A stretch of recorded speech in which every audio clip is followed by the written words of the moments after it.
In ancient times, there was an art that was used to welcome the arrival of the Prophet Muhammad SAW, which has become a tradition of Muslims until now. And this is the story of Hadroh.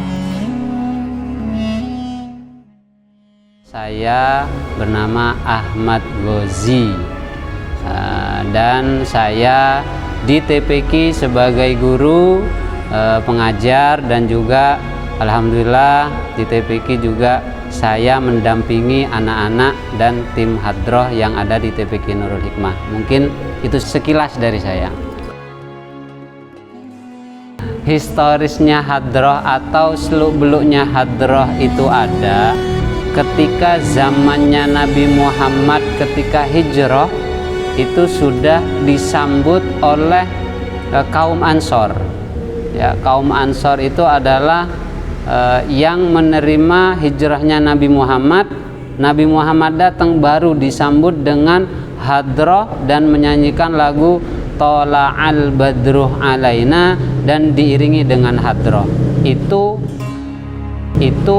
awal daripada Hadroh itu ada. Nah, setelah itu Hadroh ini berkembang di seluruh Jazirah Arabia dan sampailah ke tanah Indonesia yang dibawa oleh pemuka yang sangat terkenal sekali yang bernama Habib Ali bin Muhammad Al-Husain Al-Habsyi, yang hidup beliau pada tahun 1983 sampai 1931 Masehi.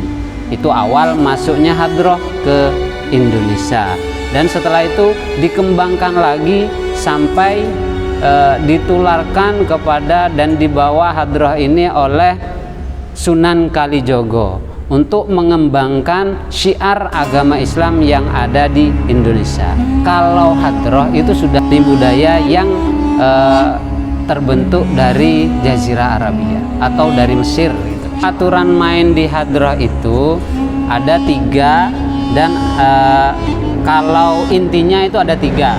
Yang pertama itu adalah pukulan cewek dan pukulan cowok, atau pukulan A atau pukulan B, dan disertai dengan bass.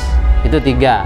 Nah, kalau yang lainnya kayak perkusi itu memperindah saja. Jadi perkusi itu yang bentuknya tinggi dan lonjong, itu namanya perkusi. Kalau nggak salah insya Allah itu perkusi, dan berbeda-beda nama di antara daerah sih. Kalau saya lihat sekilas itu kan berbeda nama-namanya. Nah, untuk pukulan itu memang ada A, ada B, ada yang cewek dan pukulan cowok itu ada. Nah, ketika dipadukan akan menjadi indah jadinya. Itulah seni budaya Hadroh untuk permainannya atau memukulnya seperti itu.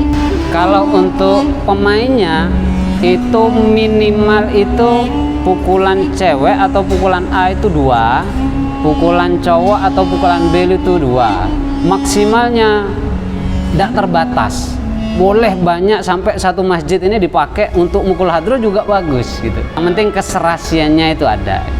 Pesan saya untuk masyarakat, nah ini adalah budaya yang turun-temurun, yang bahkan sampai menyambut Nabi Muhammad hijrah, itu berarti budaya ini sangat bagus.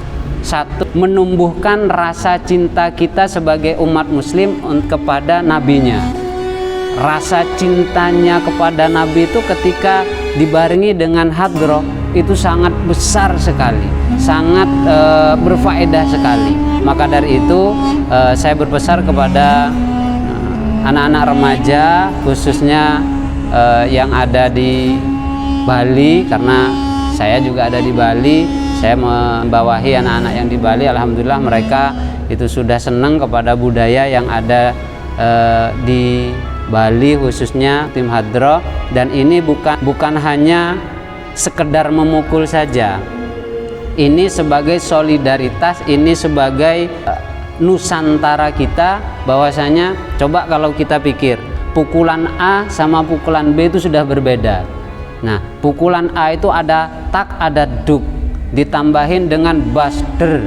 Nah, ketika dipadukan akan menjadi indah.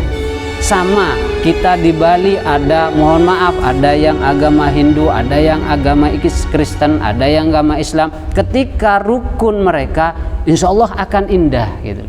Kalau dipadukan dengan baik, ya, insya Allah akan indah. Maka dari itu, ayo bareng-bareng kita jaga, kita lestarikan masalah hadroh ini.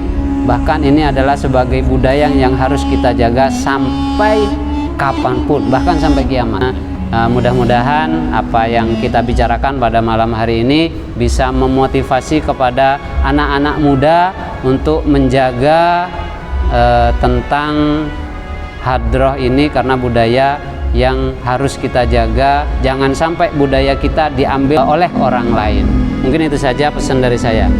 Terima kasih. Saya akhiri. Assalamualaikum warahmatullahi wabarakatuh.